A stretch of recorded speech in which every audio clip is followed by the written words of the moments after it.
Hi hello friends, ಎಲ್ರಿಗೂ ನಮಸ್ಕಾರ. Welcome to my channel. ಇವತ್ತಿನ ವಿಡಿಯೋದಲ್ಲಿ ಕ್ವಿಕ್ಕಾಗಿ ಈಸಿಯಾಗಿ ಹೆಲ್ತಿಯಾಗಿ ಅವಲಕ್ಕಿ ಚಿತ್ರಾನ್ನ ಹೇಗೆ ಮಾಡೋದು ಅಂತ ನಾನು ತೋರಿಸಿದ್ದೀನಿ. ನೀವು ಕೂಡ ಟ್ರೈ ಮಾಡಿ, ತುಂಬಾ ಚೆನ್ನಾಗಿರುತ್ತೆ, ಟೇಸ್ಟಿಯಾಗಿರುತ್ತೆ ಮತ್ತು ಈಸಿಯಾಗಿ ಮಾಡ್ಬೋದು. ಮೊದಲಿಗೆ ನಾವು ಅವಲಕ್ಕಿ ತೊಗೋಬೇಕು. ಎಷ್ಟು ಜನಕ್ಕೆ ಮಾಡ್ಬೇಕು ಅಂದ್ಕೊಂಡಿರ್ತೀವೋ ಅಷ್ಟು ಅವಲಕ್ಕಿನ ತೊಗೊಂಡು 2-3 ಸಲ ನೀಟಾಗಿ ನೀರಲ್ಲಿ ವಾಶ್ ಮಾಡಿ ಇಟ್ಕೊಂಡ್ರೆ ಸಾಕು. ನೀರಾಕಿ ನೆನೆಸೋ ಅವಶ್ಯಕತೆ ಇಲ್ಲ. ನೀರಾಕಿ ನೆನೆಯೋದ್ರಿಂದ ಅದು ಅವಲಕ್ಕಿ ಮೆತ್ತಗಾಗೋ ಚಾನ್ಸಸ್ ಇರುತ್ತೆ. ನಾನಿಲ್ಲಿ ಕ್ಯಾಪ್ಸಿಕಮ್, ಕ್ಯಾರೆಟ್, ಟೊಮೆಟೊ, ಈರುಳ್ಳಿ, ಹಸಿಮೆಣ್ಸಿನ್ಕಾಯಿನ ತೊಗೊಂಡಿದ್ದೀನಿ. ತರಕಾರಿಗಳನ್ನೆಲ್ಲ ಚಿಕ್ಕದಾಗಿ ಕಟ್ ಮಾಡಿ ಇಟ್ಕೊಳ್ಳಿ.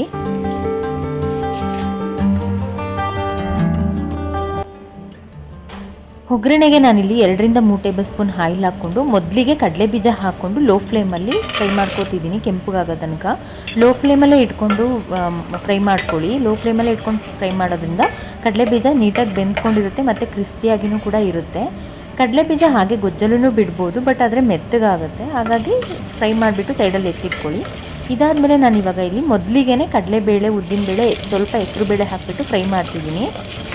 ನಿಮಗೆ ಹೆಸರುಬೇಳೆ ಇಷ್ಟ ಇಲ್ಲ ಅಂದರೆ ನೀವು ಹೆಸರುಬೇಳೆ ಸೇರಿಸಬೇಡಿ, ಹೆಸರುಬೇಳೆ ಆಪ್ಷನಲ್ಲು. ಇದಾದಮೇಲೆ ಸಾಸಿವೆ ಮತ್ತು ಜೀರಿಗೆ ಹಾಕಿಬಿಟ್ಟು ಫ್ರೈ ಮಾಡ್ಕೊಳ್ಳಿ. ತುಂಬಾ ಈಸಿಯಾಗಿರುವಂತಹ ಕ್ವಿಕ್ಕಾಗಿರುವಂಥ ರೆಸಿಪಿ ಇದು. 15 ನಿಮಿಷಕ್ಕೇ ಮಾಡ್ಬೋದು ಮತ್ತು ತುಂಬ ಟೇಸ್ಟಿಯಾಗಿ ಕೂಡ ಇರುತ್ತೆ. ಅದಾದಮೇಲೆ ಕರಿಬೇವು, ಹಸಿಮೆಣ್ಸಿನ್ಕಾಯಿ ಮತ್ತು ಕ್ಯಾಪ್ಸಿಕಮ್ ಹಾಕ್ಕೊಂಡು ಫ್ರೈ ಮಾಡ್ಕೊಳ್ಳಿ. ಮೊದಲಿಗೆ ಹಸಿಮೆಣ್ಸಿನ್ಕಾಯಿ ಮತ್ತು ಕ್ಯಾಪ್ಸಿಕಮ್ ಹಾಕ್ಕೊಂಡು ಫ್ರೈ ಮಾಡ್ಕೊಳ್ಳೋದ್ರಿಂದ ನೀಟಾಗಿ ಸಾಫ್ಟಾಗಿ ಬೆಂದ್ಕೊಳ್ಳುತ್ತೆ ಮತ್ತು ಹಸಿಮೆಣ್ಸಿನ್ಕಾಯಿ ಖಾರ ಕೂಡ ಬಿಡುತ್ತೆ. ಈರುಳ್ಳಿ ಜೊತೆ ಸೇರಿಸೋದ್ರಿಂದ ಈರುಳ್ಳಿ ಅಷ್ಟು ನೀಟಾಗಿ ಬೆಂದ್ಕೊಳ್ಳಲ್ಲ. ಹಾಗಾಗಿ ಮೊದಲಿಗೆ ಹಸಿಮೆಣ್ಸಿನ್ಕಾಯಿ ಮತ್ತು ಕ್ಯಾಪ್ಸಿಕಮ್ನ ಫ್ರೈ ಮಾಡ್ಕೊಳ್ಳಿ. ಅದೆಲ್ಲ ಮಾಗಿ ಆದಮೇಲೆ 2-3 ನಿಮಿಷ ಆದಮೇಲೆ ಈರುಳ್ಳಿ ಸೇರಿಸ್ಬಿಟ್ಟು ಸ್ವಲ್ಪ ಉಪ್ಪು ಹಾಕ್ಕೊಂಡು ನೀಟಾಗಿ ಫ್ರೈ ಮಾಡ್ಕೊಳ್ಳಿ. ಉಪ್ಪು ಹಾಕ್ಕೊಂಡು ಫ್ರೈ ಮಾಡ್ಕೊಳ್ಳೋದ್ರಿಂದ ಬೇಗ ಸಾಫ್ಟ್ ಆಗುತ್ತೆ ಮತ್ತು ಬೇಗನೆ ಬೆಂದ್ಕೊಳ್ಳುತ್ತೆ ಗೊಜ್ಜು ಕೂಡ. ಇದನ್ನು 2-3 ನಿಮಿಷ ಫ್ರೈ ಮಾಡ್ಕೋಬೇಕು. ನೀಟಾಗಿ ಹಸಿಮೆಣ್ಸಿನ್ಕಾಯಿ, ಈರುಳ್ಳಿ ಮತ್ತು ಕ್ಯಾಪ್ಸಿಕಮ್ ನೀಟಾಗಿ ಬೆಂದ್ಕೊಬೇಕು. ನೀಟಾಗಿ 2-3 ನಿಮಿಷ ಫ್ರೈ ಆದಮೇಲೆ ನಾನು ಇವಾಗ ಇದಕ್ಕೆ ಕ್ಯಾರೆಟ್ ಮತ್ತು ತುರಿದಿಟ್ಕೊಂಡಿರುವಂಥ ಕ್ಯಾರೆಟ್ ಮತ್ತು ಟೊಮೆಟೊನ ಸೇರಿಸ್ಬಿಟ್ಟು ಮತ್ತೆ 2-3 ನಿಮಿಷ ಫ್ರೈ ಮಾಡ್ತಿದ್ದೀನಿ.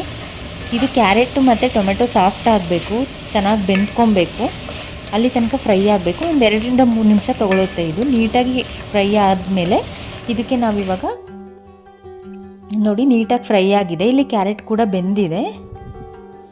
ಇದಾದಮೇಲೆ ನೀವು ಇಲ್ಲಿ ಇದಕ್ಕೆ ಅರಿಶಿನ ಹಾಕ್ಕೊಳ್ಳಿ. ಒಂದು ಅರ್ಧ ಟೇಬಲ್ ಸ್ಪೂನ್ ಅರಿಶಿನ ಹಾಕ್ಕೊಂಡು ನೀಟಾಗಿ ಮತ್ತೆ 1 ನಿಮಿಷ ನೀಟಾಗಿ ಫ್ರೈ ಮಾಡ್ಕೊಳ್ಳಿ. ಅದು ಅರಿಶಿನದ ಸ್ಮೆಲ್ಲೆಲ್ಲ ಹೋಗಬೇಕು, ಅಲ್ಲಿ ತನಕ ನೀಟಾಗಿ ಫ್ರೈ ಆಗಬೇಕು.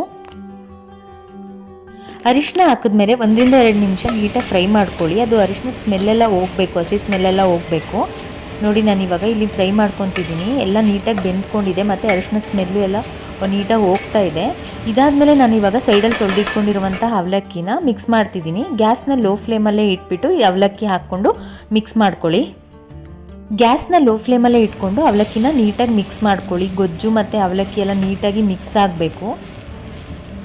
ಲೋ ಫ್ಲೇಮಲ್ಲೇ ಇಟ್ಕೊಂಡು ಮಿಕ್ಸ್ ಮಾಡೋದ್ರಿಂದ ಅವಲಕ್ಕಿ ಅಂಟು ಬರಲ್ಲ, ನೀಟಾಗಿ ಮಿಕ್ಸ್ ಕೂಡ ಆಗುತ್ತೆ.